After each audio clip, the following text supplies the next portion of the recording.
Well, next this evening, how much can aggressive drill music provoke violent crime?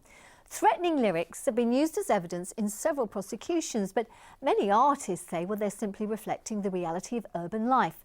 So now a Nottingham youth group has been asked to advise the Crown Prosecution Service. This exclusive report from our social affairs correspondent, Jeremy Ball. Raise your hand to the sky like a teacher's pet. We soon fly high, no. It's gritty, it's raw, and it's popular.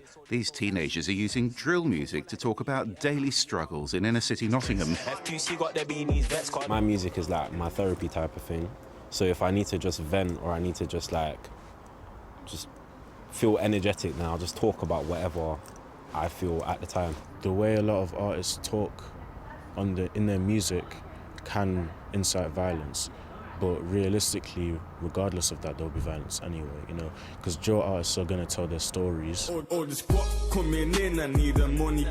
Telling stories about a gangster lifestyle earned Akim Chand a life prison sentence. His drill videos led the police to this Nottingham flat where he was storing a gun he'd used. But this Nottingham youth worker's worried the courts are taking drill lyrics too literally. So now Nick's been asked to make this film for the Crown Prosecution Service. And last week he was invited to speak to CPS bosses. Kind of blew my mind away that I was with the head of this and the head of this, and then it was just me, a youth worker, and actually listened to my point. Showed me that they might actually care, they're not just ticking boxes. So are drill lyrics provoking violence then? I don't believe it can start and cause violence, but it can definitely speed up a process. Obviously, if somebody gets on a song and calls my name out and tells me this and that, it's going to provoke me. But same time, a random person isn't going to just get on a song and just call my name out and provoke me. It's an underlying issue.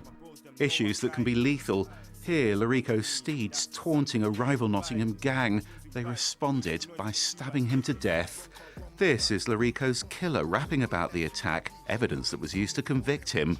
Sometimes you will see threats on a drill music video, or you will see gang members associating together on a video, and that might be important for us to show who's committed a particular offence.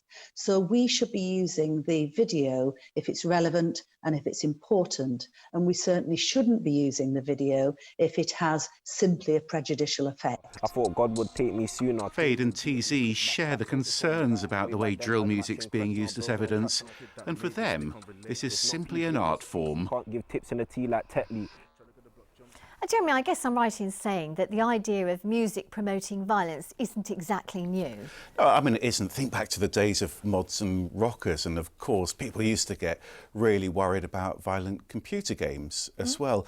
I think there is a difference, though, with drill music in that it's often so much more personal. These videos will often be threatening a named individual, and it can start off as a petty dispute. Somebody throws an insult. The problem is that video then gets shared on social media, the whole thing ramps up really quickly. And I've been speaking to a couple of mums who are worried about this, and what they want is for drill artists to start writing more positive lyrics. I don't like my son listening to drill music at all. Obviously the violence, the aggression that it brings. I do feel really passionate about this, and I do think that the solution will be to filter out all of the stuff that you have in the drill music that is inciting violence, like they do with terrorism and hate crime and stuff like that. Why is it still on YouTube, on Instagram? Oh, and why is the Crown Prosecution Service taking such a close look at this right now? Well, because it is a bit controversial, and they've decided to draft some new guidance on using drill music in trials. And the idea is to make sure that young people don't get convicted without proper evidence. Now, to do that, they're consulting everyone from the police to civil liberties groups. But I think that video from Nottingham is going to give a really different perspective, because there are views there from parents and from community workers, even from drill artists themselves. And I'm told the CPS have been so impressed with this video that they're now considering whether to use it to train prosecution lawyers. OK, Jeremy, thanks so much indeed. Thank you.